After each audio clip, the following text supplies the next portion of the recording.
Recording start in 5, 4, 3, 2, 1. Start. It is a matter of great gratification to me that we have arrived at the third reading stage of this bill, and I have every hope that this House will finalize it in the course of the next few hours. I approve of this bill. It represents not merely what is incorporated in it, but something more. I think it is highly important in the context of our national development. We talk about our 5-year plans about economic progress, industrialization, political freedom, and all that. They are all highly important, but I have no doubt in my mind that the real progress of the country means progress not only on the political plan, not only on the economic plan, but also on the social plan. They have to be integrated, all these, when a great nation goes forward. I welcome this particular measure because I think it is of the highest importance that we should take up the social challenge. On a previous occasion, speaking, I think not on this bill, but on a similar measure, the special marriage bill, I ventured to say something about my reading. I speak, of course, before experts with fear, but I venture to say that what my conception of Hindu law is. Hindu law had never been rigid.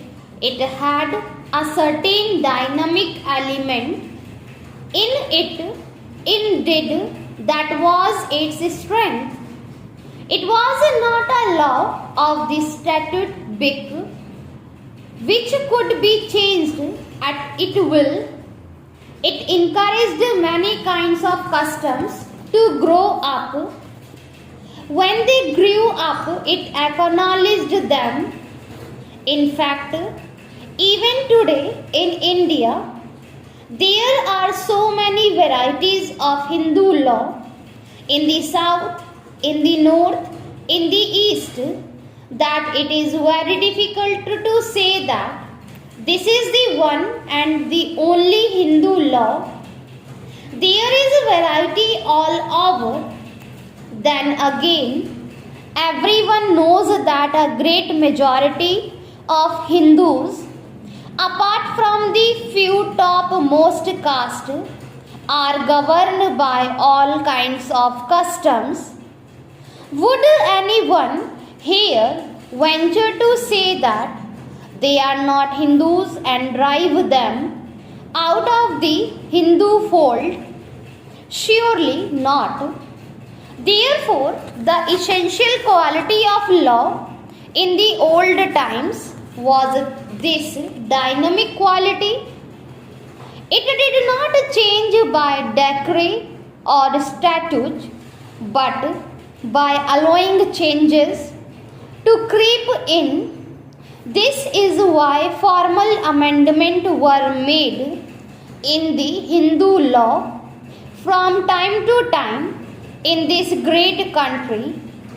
Now, I venture to ask, can any law, whether it is social or economic, be applicable with equal force when society has changed completely?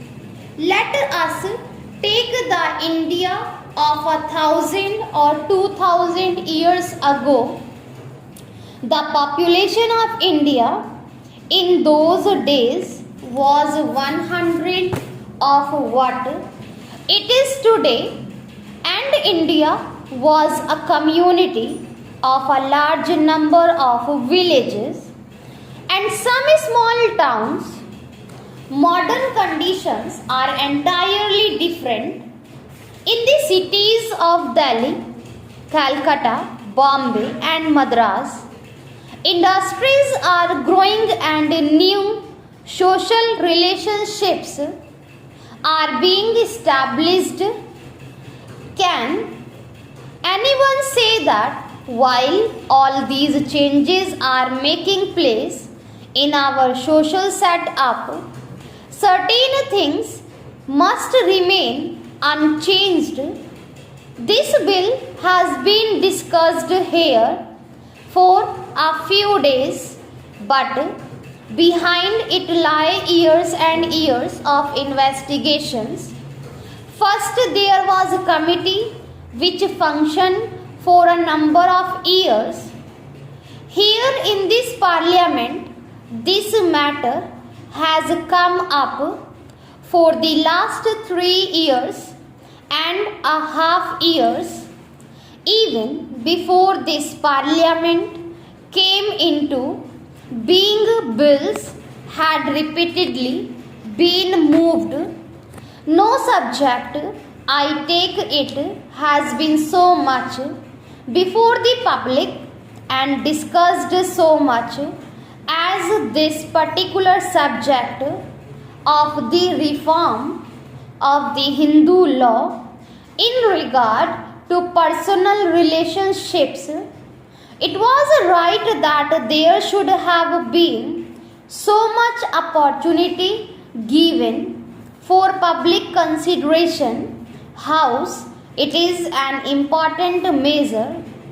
This morning a fact came to my notice that in the small state of Saurashtra, one of our smallest states, one of our socially advanced states, if I may say so, there is on an average one suicide a day among the women because maladjustments in human relationships. The figures was over 300 in a year.